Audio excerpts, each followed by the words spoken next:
Welcome to the Gold Mines podcast. On today's show, I'm thrilled to have Chris Borja here with us. I met Chris actually both times that I met him was at the Ohio Veterans Expo in Columbus, Ohio.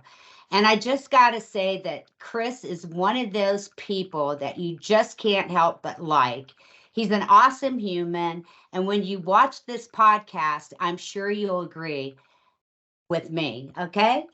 Now, Chris is an award winning speaker, trainer, and a consultant on the topic of business networking. He's the founder of Become a Better Networker, the Connected Networking Group, the Networking Breakthrough Academy, and CEO of Borja Virtual Conferences and Events. He is a best-selling author of the book entitled Networking Essentials for Success, a 7-step journey to achieve your goals through authentic relationships and connected communities.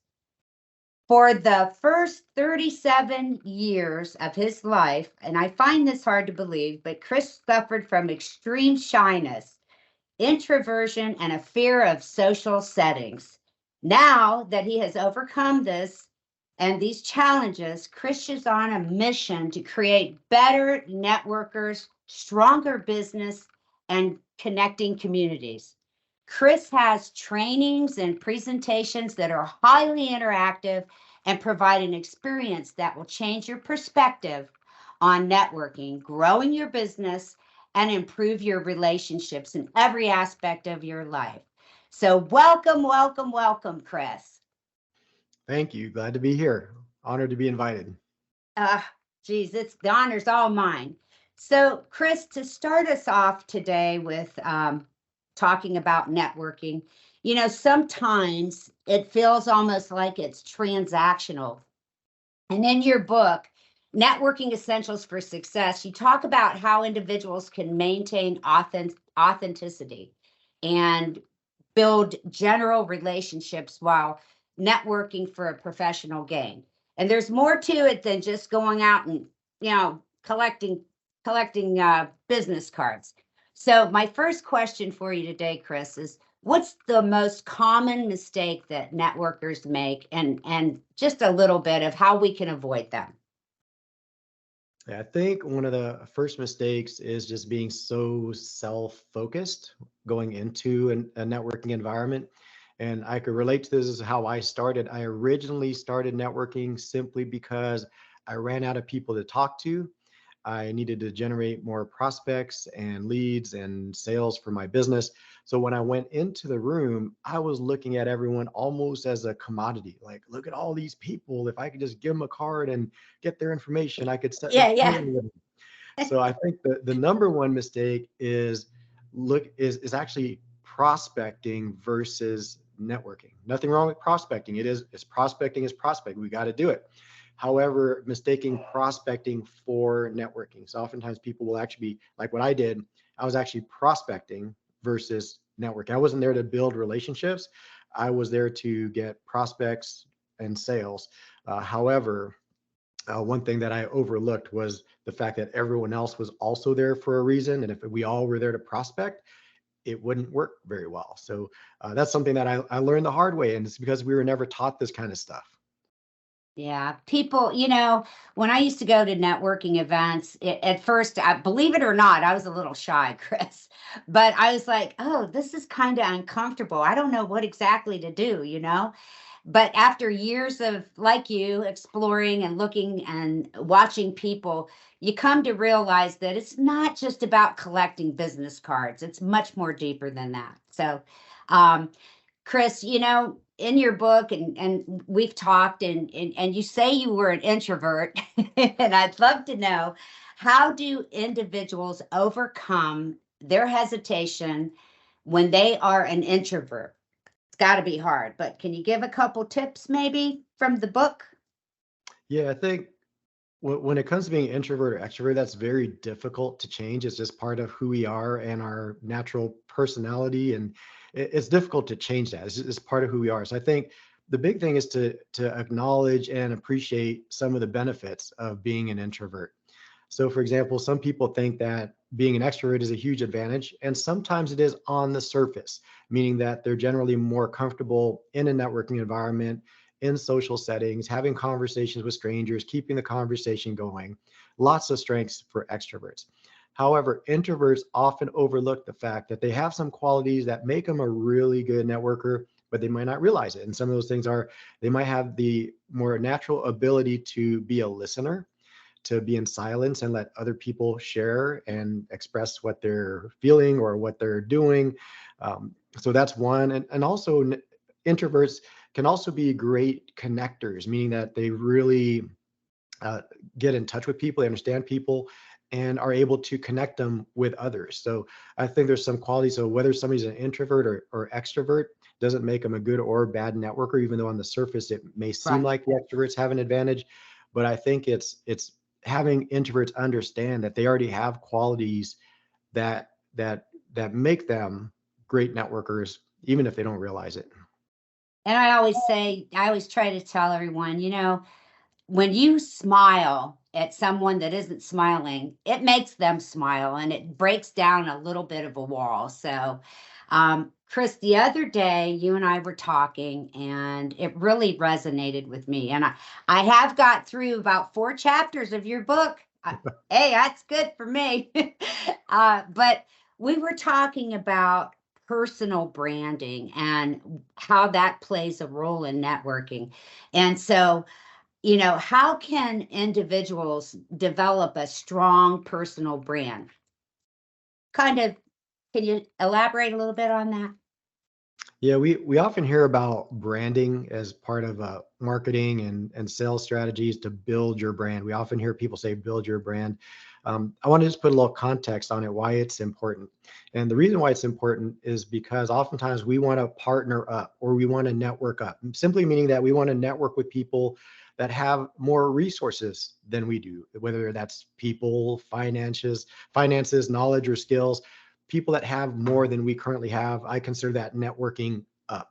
And so in looking to do that, oftentimes they will look at us and see if we look like somebody that they're worth partnering with or somebody that they can trust to let into their network. They spend a long time building their connections, building their resources, their assets, their network, and they're not just going to let anybody in.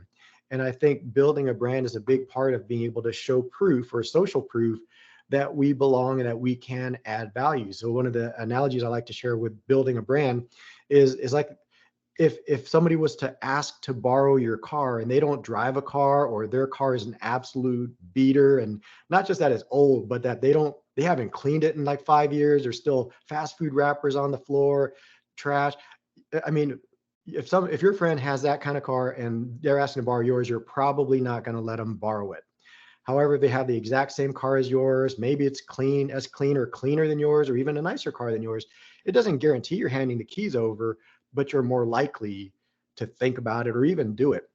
And so I equate that as a way that people look at branding. So branding is something that doesn't happen overnight. It's something that you need to show consistency for. It's really your reputation, and it takes time, it takes consistency. So going out and pounding the pavement and networking for a month straight or even 3 months straight is not going to be strong enough. It's over years. However, it doesn't mean it takes years to see results, but it takes a while to build a successful brand that precedes you, because there's no substitute for time when it comes across. That's like if you have you're going to buy something online and you look at those star ratings and you see they have 5 stars and they have like 500 5-star reviews, but it all happened like in the last 2 weeks. It doesn't mean as much as if they had those exact same number of reviews, but it was over the past 5 years. So it just means a lot more through time. So yeah, if you're just getting started, all those stars in a short amount of time helps you. However, there's no substitute for the length of time that you're building your brand and your reputation. I couldn't agree with you more, Chris. One and done is not the way to network. Absolutely not. And it's more about, you know, it's so much more than exchanging business cards. I keep saying that. And it's about building relationships with people. It's about going in and learning and exploring and showing your face and volunteering and just just being there in the moment and being around people should help you to get rid of some of that anxiety. But people do have anxiety, Chris. And how can somebody? What do you recommend for someone to get rid of that anxiety, fear, walking into a room of strangers? Is there any kind of practice that they can do, or some kind of magic bullet that you have? Yeah, actually, I do. When walking into a room full of strangers, oftentimes we're thinking about how we're going to impress these people. What are we going to say? And we're rehearsing it on our head of all the things that we're going to say to wow them and to capture their attention and to get them to want to set an appointment with us. But one of the easiest ways to alleviate stress is just to focus on the other person. And a lot of times people say, "Oh, just relax." Okay, it's hard to relax when you're not relaxed. The more they tell you to relax, the more you don't relax. And now you're thinking about that too. But I think going in is just imagine that everyone in that room is there for a reason. They could have done something else that day as well, but they chose to be in that room. If they're in that room, there's something that they need. Meaning that everyone has a need. We don't know what it is yet, but they all have a need. When you meet somebody, my advice would be to get to know them, try to discover what that need is, what that they have, because number one, if you understand what they're looking for, what their needs are, for one, we can shape our introduction or our elevator speech to be more to be more relevant to them, to be of more interest to them, because we might offer several things, or maybe we several services within the same company, or maybe we're part of several companies or own several companies. So how do you lead with an introduction? I hear a lot of people say, "Oh, I do kind of a lot of things." Well, you don't have to say that if you heard what the other person shares, and you could share what's relevant to what they're going through. But moreover, by getting to know that, we can instantly think of how we can connect them. So we're not there for ourselves to pitch people. We're there to genuinely get to know people and get to know the people behind the businesses and behind the titles and all the formalities, and just get to know them as people. They probably got pets. They probably have, vacation plans. They probably have some cool hobbies that we don't know about. So all these things are what really create the connection more than what we do for a living. So to relieve the anxiety, I would say to go into a networking event, understand that if everyone's here, everyone that's here has a need. Let me find out what that need is. And then when I share what I do, I'll show how it's either relevant to them or just a third party kind of thing. So instead of saying, I can help. So for example, if I'm in advertising or something, and I say, I can help you with advertising, or I can help you with your insurance or whatever it is, or I can help you find or buy a home if I'm a realtor. Instead of just me being focused on that and me helping you, so I can make it third party. So saying, Deborah, what I can do for you is I can help you find or sell a home. Make it third party. So what I do is I help people find their first home, or I help first time home buyers, or I help people lower their insurance rate, or whatever their introduction is. They can make it third party, so it's less targeted. So I'm not selling you, which again alleviates anxiety on both sides. But for the person walking into the event, I think it'll help alleviate a lot of their anxiety if they're not trying to sell and they're just sharing what they do and then trying to find these commonalities and see how they can support one another. Exactly. And, when you meet people, Chris, I know you've probably experienced this, but it's funny. I use the terminology bridging. This person could lead you to that person, could lead you to that person. And it's like, well, the 6 degrees of separation. You never know who you're talking to. So just keep on it, getting out there, volunteering, go and network until you become an expert at it. And if you'd like more help, Chris, we're about ran out of time, but I want to give you a moment while our listeners are here. Can you tell them how to find your book and how they can connect with you for more networking insights, and maybe talk about some of the things that you do, um, some events that you hold for us? Yep, absolutely. So best thing is to go to chrisborja.com. So this is my first and last name, ChrisBorja.com. And on there have a lot of resources available. We have your networking IQ score. So you can get your networking IQ, just take a 10-minute assessment and tell you exactly which one of the 7 steps to work on the most and which ones you're already strong at. We'll also have on there some of our networking group events, the Connected Networking Group, which we are expanding across the nation and across the world. So our vision there is to be able to make the world a better place, one connection, one community at a time. So we'll all grow in business, we'll all grow and increase the amount of referrals that we give and get, but we're making the world a better place through all of these relationships that we're creating. And also resources like the Networking Breakthrough Academy that Debra shared earlier, which is a comprehensive certification course that takes people through each of these 7 steps. And the 7 steps, real quick, just so we don't leave it open. First step is to gain clarity. Second is have the right mindset. Third is get all your systems and tools in place, which gives people the competence and the confidence to now do step 4, which is to go out and meet people at these different events. Step 5, build relationships, because the strength of our ask is based on the strength of our relationship. So the bigger the ask, the stronger the relationship should be.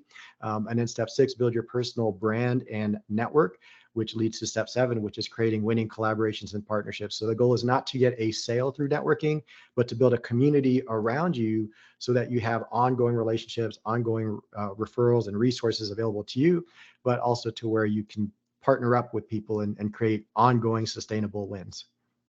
Awesome. Chris, I always end my shows with a little bit of Debraism. So here's my Debraism for today.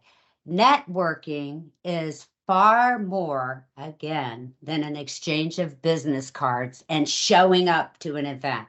It's a journey with a destination of reminding us that the world of followers, hashtags, LinkedIn, Facebook, all social media that we all seem to think is the way to go, nothing will ever replace the importance of human connections. Thank you for joining me today, Chris. And again, for everybody out there, great book. Thank you. Have a great day. And don't forget, like us, follow us on the Reserves Network Gold Mines podcast channel. Thank you.